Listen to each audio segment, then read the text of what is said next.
여러분 안녕하십니까? 광주 MBC 뉴스투데이 시작합니다. 먼저 오늘의 주요 뉴스입니다. 광주 전남 행정통합의 최대 쟁점인 주청사 위치를 두고 전남은 서남권 배치를 요구하며 파상 공세를 펼치고 있습니다.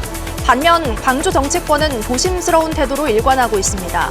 선거가 본격화되면 청사 위치 문제는 피할 수 없는 정면 승부처가 될 전망입니다. 단돈 2만 원 안팎이면 새 옷 같은 교복 한 세트를 마련할 수 있는 교복 나눔 장터가 올해도 문을 열었습니다. 5.18 북한군 개입설 등을 담은 전두환 회고록 출판을 금지해달라는 5월 단체의 소송에 대해 대법원이 오는 12일 최종 판단을 내립니다. 정부가 최근 광주 전역을 국내 첫 도시단위 자율주행 실증 공간으로 지정한 가운데 대전에서는 최대 시속 80km로 자율주행 가능 버스가 시범 운행에 들어가 눈길을 끌고 있습니다. 광주 전남 행정 통합이 속도를 내면서 통합 시의 주청사를 어디에 둘지가 최대 쟁점입니다. 전남은 서남권 등의 배치를 요구하며 연일 파상 공세를 펴고 있지만 광주 정치권은 갈등을 우려하며 조심스러운 태도로 일관하고 있는데요. 선거전이 본격화되면 청사 위치 문제는 피할 수 없는 정면 승부처가 될 전망입니다. 천홍희 기자가 취재했습니다. 전남 광주 통합특별시 주청사 위치를 두고 전남은 이미 선점 경쟁에 나선 모습입니다. 통합특별시장 예비후보자인 신정훈 국회의원은 개인 SNS에 글을 올리고 오랜 기간 낙후와 소멸의 진원지였던 전남 서남권이 특별시의 중심지가 되는 것이 통합의 정신을 가장 잘 실현하는 방안이라고 강조했습니다. 전남 22개 시장 군수협의회도 성명서를 내고 광주 집중을 사전에 차단할 제도적 장치가 필요하다며 광주 전남 통합주청사는 반드시 전남에 있어야 한다고 주장했습니다. 광주를 비디오화되는 국용으로 만들 수 있기 때문에 최소한의 그런 어떤 균형 발전을 하려면 이 통합시에 대한 소재지는 전남에 있어야 된다. 반면 특별시장 예비 후보자 가운데 청사를 광주에 두겠다는 목소리는 찾아보기 어렵습니다. 특별시장 후보자 가운데 가장 먼저 출사표를 던진 민영배 국회의원은 주 청사 위치를 묻는 질의에 논란과 갈등이 생겨 통합이 어려워질 수 있다며 말을 아꼈습니다. 분명한 것은 특정 지역에 둠으로써 도민들, 시민들이 동의하지 않는 방식으로 접근하는 그런 선택은 하지 않는다. 이런 말씀을 드리도록 하겠습니다. 통합이 되면 광주 쏠림을 우려하는 전남 지역을 의식해 광주 정치권이 지나치게 몸을 낮추고 있다는 분석입니다. 불필요한 마찰을 줄여 통합이라는 큰 틀을 유지하겠다는 의도로 보이지만 청사 위치에 대한 정당한 논의 과정마저 놓칠 수 있다는 지적이 나옵니다. 주 청사 위치 결정 권한을 특별시장에게 주기로 한 데다 통합된 광주 전남을 총괄할 행정 중심지가 필요할 수밖에 없는 만큼 주 청사 문제는 피하기 어려운 핵심 쟁점입니다. 선거전이 본격화되면서 후보들에게 청사 위치에 대한 분명한 입장을 요구하는 목소리는 커질 것으로 보입니다. MBC 뉴스 천홍희입니다. 눈은 모두 그쳤습니다만 아직 도로 곳곳이 빙판길입니다. 오늘 아침 강추위가 나타나고 있습니다. 화순 배가면에서는 무려 영하 12도 안팎의 추위가 나타나고 있고요. 그 밖에 전남 곳곳에서도 영하 10도 안팎의 추위가 나타나고 있습니다. 특히 교량이나 고가도로, 터널 입출구에서 길이 꽁꽁 얼어있을 가능성이 높습니다. 안전운전하시길 바라겠습니다. 오늘은 뚜렷한 눈비 소식 없는 가운데 대체로 맑은 날씨가 이어지겠습니다. 광주에서도 오늘 출근길 기온 어제만큼이나 춥습니다. 현재 기온 영하 3도 안팎 보이고 있고요. 한낮 기온은 7도로 낮 기온은 어제보다 5도가량 높겠습니다. 영암의 현재 기온도 영하 5도 안팎까지 낮아져 있는 가운데 한낮 기온은 7도로 어제보다 비교적 포근하겠습니다. 구례의 낮 기온 8도, 광양의 낮 기온은 10도까지 오르겠습니다. 바다의 물결은 최고 1.5m에서 2m 안팎으로 일겠습니다. 오늘 낮부터 당분간 기온은 오름세를 보여서 비교적 포근하겠는데요. 다가오는 주말 사이 또다시 기온은 큰 폭으로 낮아지겠습니다. 날씨 정보였습니다. 광주 전남 행정통합특별법안이 지난주 국회에 제출됐습니다. 법안에는 통합특별시에 공공기관을 우선 이전한다는 파격적인 조항이 명문화됐는데요. 이미 혁신도시 효과를 누리고 있는 나주에서 열린 행정통합공청회에서도 공공기관 유치가 최대 화두였습니다. 주지은 기자가 현장에 다녀왔습니다. 나주에서 열린 도민공청회장은 발 디딜 틈 없이 메워졌습니다. 광주 전남 행정통합특별법 발의 이후 나주에서 처음으로 마련된 의견 수렴 자리인 만큼 이른바 혁신도시 시즌2가 어떻게 그려질지 직접 확인하려는 시민들의 열기가 뜨거웠습니다. 주민들은 특별법에 담긴 공공기관 우선 이전 조항이 광주 전남 공동혁신도시가 위치한 나주 혁신도시가 다시 한번 도약하는 발판이 되길 바랐습니다. 시민들이 그 효과를 가장 빨리 체감할 수 있는 부분은 정부가 추진 중인 2차 공공기관 이전이라고 생각합니다. 행정통합에 따른 우대 배정을 활용해 2차 공공기관을 나주로 집중 이전해 주셨으면 합니다. 당장 눈앞의 규제를 풀어달라는 절박한 요구도 나왔습니다. 내년 2월 지정 종료를 앞둔 나주 혁신산단의 기간 연장 등 혁신도시 유관 기업들의 경영난을 해소할 대책이 통합 과정에 반드시 포함돼야 한다는 지적입니다. 나주 혁신산단 산업단지는 입주 기업 경영에 실질적인 도움이 되고 있습니다. 그러나 내년 2월 지정기간 종료 이후 현행 법령상 지정 연장이 불가능한 상황이며 이는 나주 혁신산단뿐 아니라 전라남도는 농수산업과 에너지, AI 분야 공공기관 이전을 우선 목표로 잡고 유치 전에 사활을 걸겠다고 약속했습니다. 특히 이번 법안에서 제외된 농협중앙회 등 핵심 기관 이전에 대한 강력한 의지를 드러냈습니다. 아무래도 우리 농도 전남이니까 농협중앙회, 수협중앙회, 그다음에 에너지 관련된 한국지역난방공사 이런 큰 기관들을 1차로 목표를 하고 있습니다. 특히 농협중앙회는 꼭 와야 된다 이렇게 생각합니다. 특별법 발의로 행정통합의 시계가 빨라진 가운데 지역민들의 이런 절실한 바람들이 국회 심사 과정에서 얼마나 반영될지 주목됩니다. MBC 뉴스 주지은입니다. 5.18 민주화운동 당시 북한군 개입설과 자위권 발동에 따른 발포설 등을 강변한 전두환의 회고록 출판을 금지해달라는 5월 단체 소송에 대해 대법원이 오는 12일 최종 판단을 내립니다. 5.18 기념재단 등에 따르면 5.18 4개 단체와 조영대 신부가 전두환과 그의 아들을 상대로 낸 전두환 회고록 출판 금지와 손해배상 청구 소송에 대한 선고가 오는 12일 오전 11시 대법원 2호 법정에서 열립니다. 지난 2022년 대법원에 사건이 접수된 이후 3년 4개월 만으로 앞서 1, 2심 재판부는 전두환 회고록의 내용이 근거 없는 허위 사실이라고 결론 내린 바 있습니다.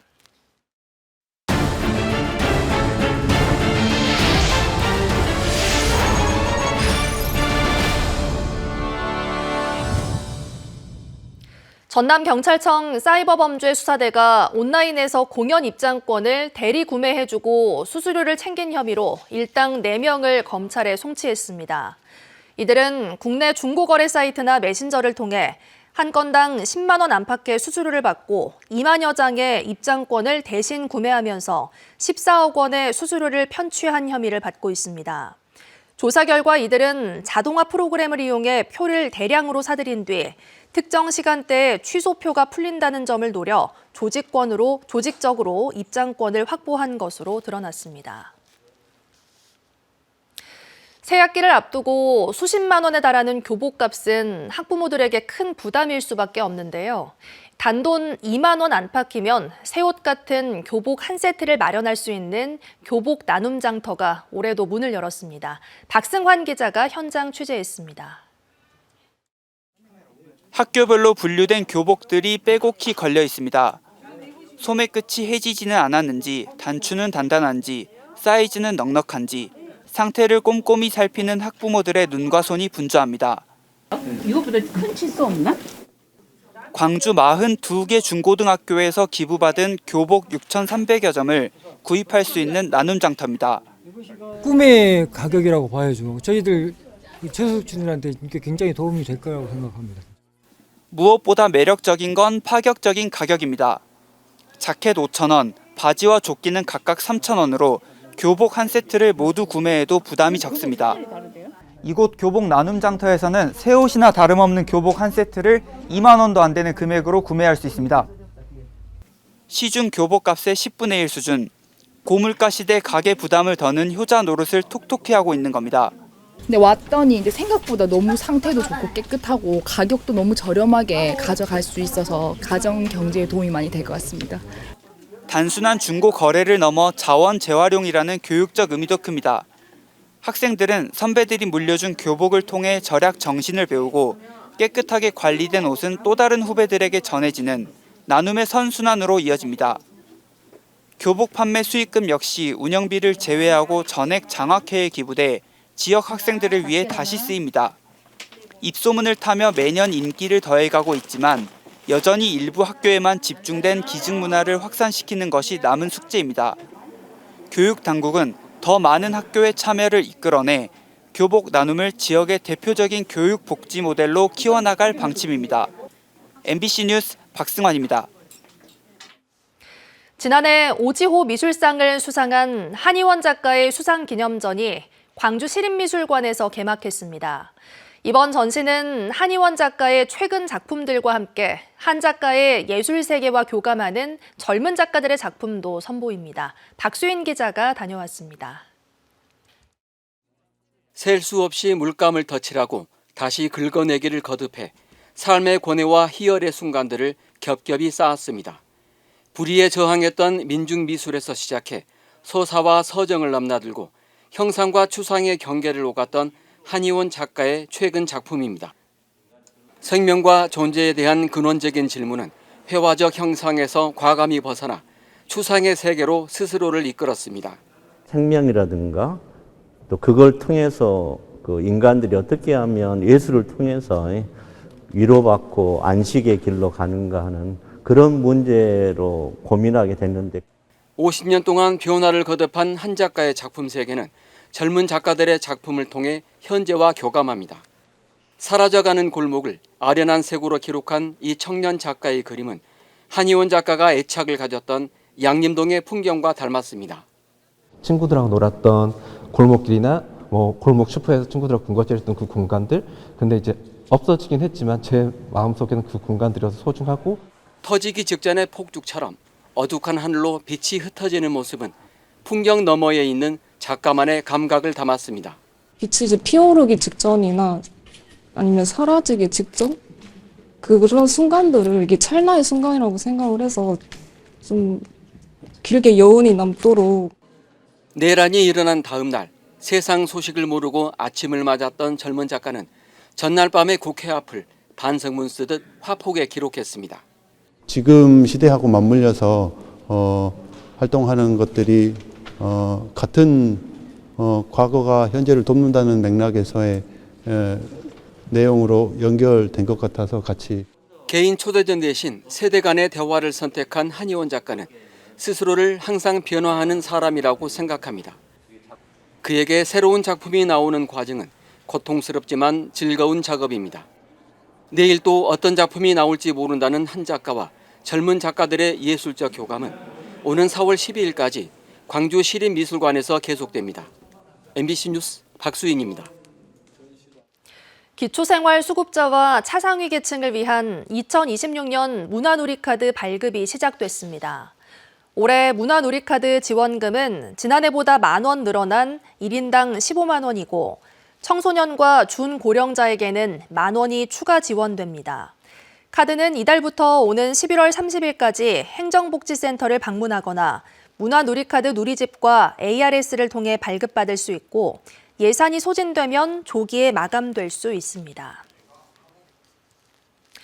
목포시의 인구가 20만 명 붕괴를 앞두고 있습니다. 해마다 수천 명의 대학생들이 배움을 위해서 스스로 목포시를 찾아오고 있지만 이 청년들을 지역의 인구로 연결하는 데는 한계가 있습니다. 안준호 기자가 취재했습니다.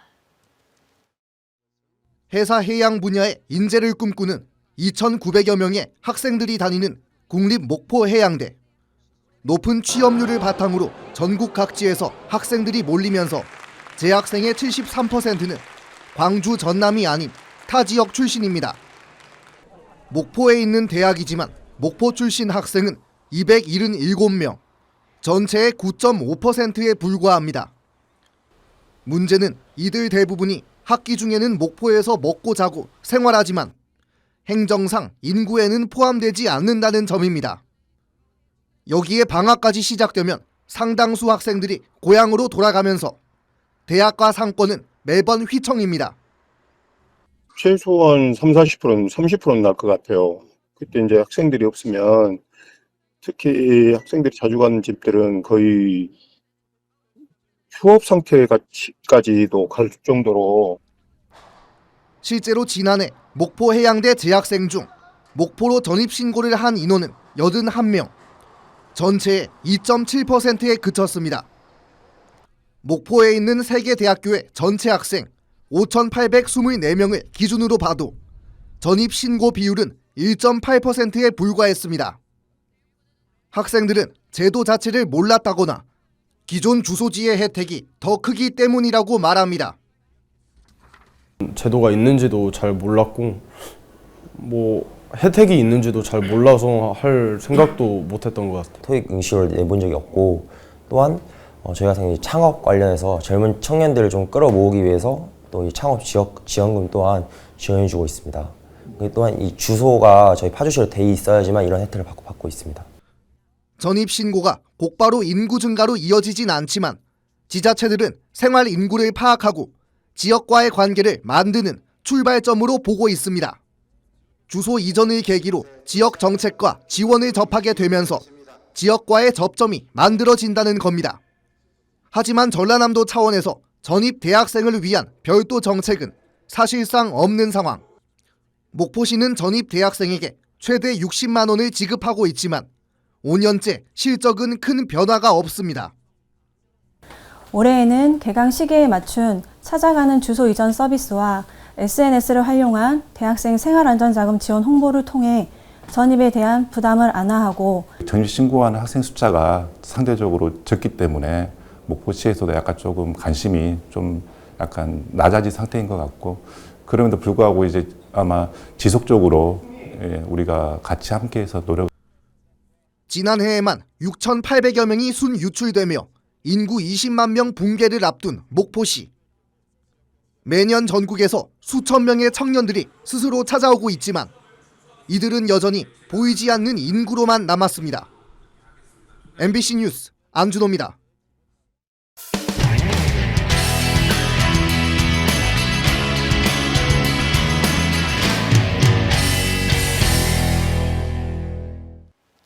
정부가 얼마 전 광주 전역을 국내 첫 도시단위 자율주행 실증 공간으로 지정했는데요. 대전에서는 최대 시속 80km로 자율주행이 가능한 버스가 승객들을 태우고 세종을 오가며 시범운행에 들어갔습니다. 대전문화방송 박선진 기자의 보도입니다. 정류장을 향해 도로를 달려오는 15인승 시내버스. 그런데 운전석에 앉은 운전자가 두 손을 번쩍 들고 흔들어 보입니다. 대전시와 한국전자통신연구원이 시범운행에 들어간 자율주행 버스입니다. 카이스트는 물론 백화점, 아파트 주거지와 버스터미널 등 대전과 세종을 잇는 12개 정류장을 오가는데 끼어들기나 급제동이 빈번한 복잡한 도심에서도 시속 50km, 전용 도로에서는 최대 80km 주행이 거뜬합니다. 교차로와 보행자 등 혼잡한 도로 위험 상황에서 최적의 행동을 결정할 수 있는 인공지능 소프트웨어 등 국내 연구진이 개발한 각종 AI 기술을 적용한 덕분입니다. 도심 같은 경우에는 신호등이나 보행자 또는 간습적으로 운전하는 그런 운전자의 행동까지 인지를 해야 되기 때문에 굉장히 고도의 인공지능 기술이 필요하고요. 전국 최초로 구축한 실사 기반 3D 정밀 지도가 탑재된 관제 시스템과 도로 모니터링 시스템 등 돌발 상황에 즉각 대응할 수 있는 안전체계도 갖췄습니다. 시범운행 기간에는 평일 왕복 한 차례, 사전 예약을 받아 무료로 운행하고 유상으로 전환하는 4월부터는 정류장도 29곳으로 늘어납니다. 이 노선은 지난해 12월 저희가 지금 지정을 받은 것이고요. 이 학대에 대한 문제는 국토부하고 협의를 거쳐가지고 진행할 계획을 갖고 있습니다. 오는 2028년까지 3년간 시범 운행을 통해 도심에서의 안전성과 제도적 기반을 정비하고 지속 가능한 수익 구조 등을 마련해 상용화의 발판을 마련한다는 계획입니다. MBC 뉴스 박선진입니다.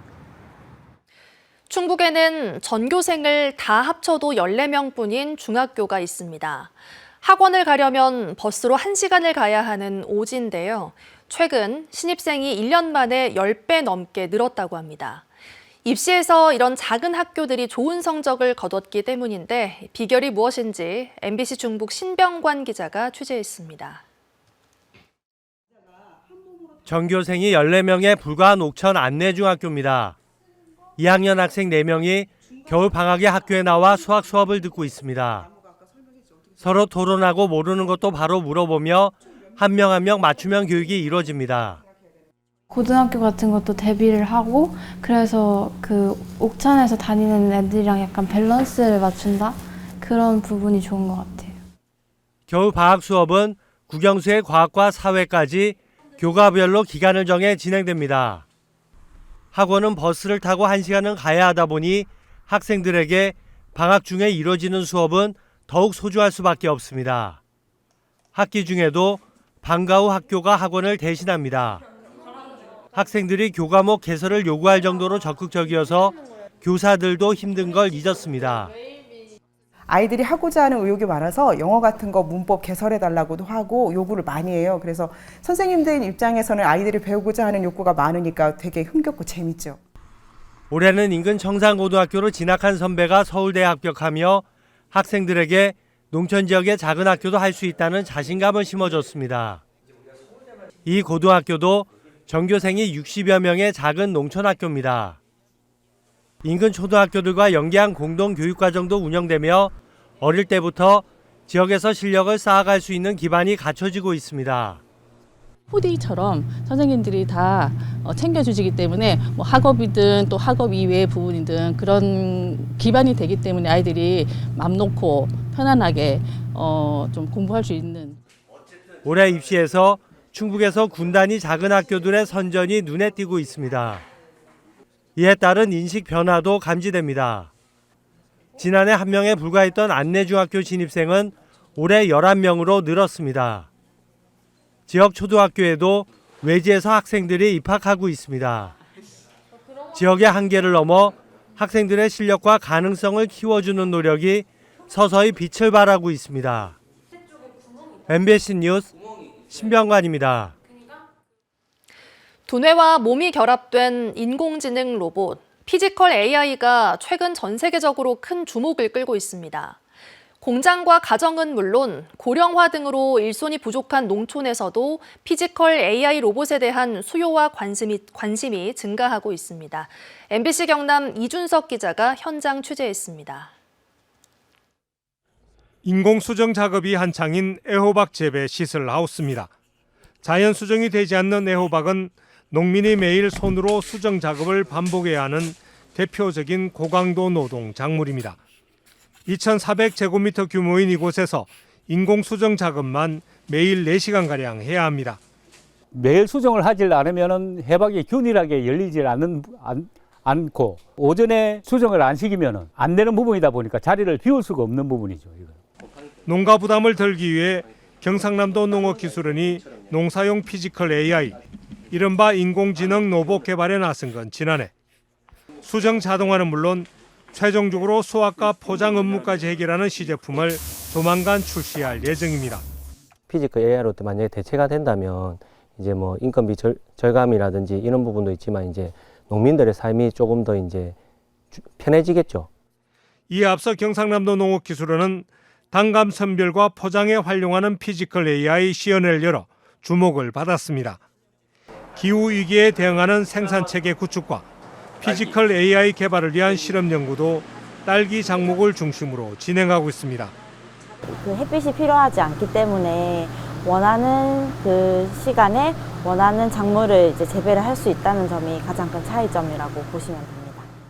고령화와 농촌 인구 감소 등으로 소멸 위기에 놓인 우리 농촌의 현실을 감안할 때 농사용 피지컬 AI의 도입과 확산 속도는 더 빨라질 전망입니다.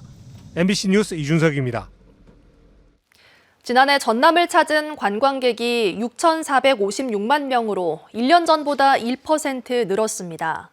특히 방문객의 평균 체류 시간이 24시간 7분으로 전국 평균보다 7시간 이상 길게 나타나 단순 방문에서 머무는 관광지로 체질이 개선된 것으로 분석됐습니다. 전라남도는 교통 불편 등의 과제를 개선하고 워케이션 등 맞춤형 콘텐츠를 강화해 오는 2030년 관광객 1억 명 시대를 열겠다고 밝혔습니다. 다음은 희망 2026 나눔 캠페인에 성금을 보내주신 분들입니다.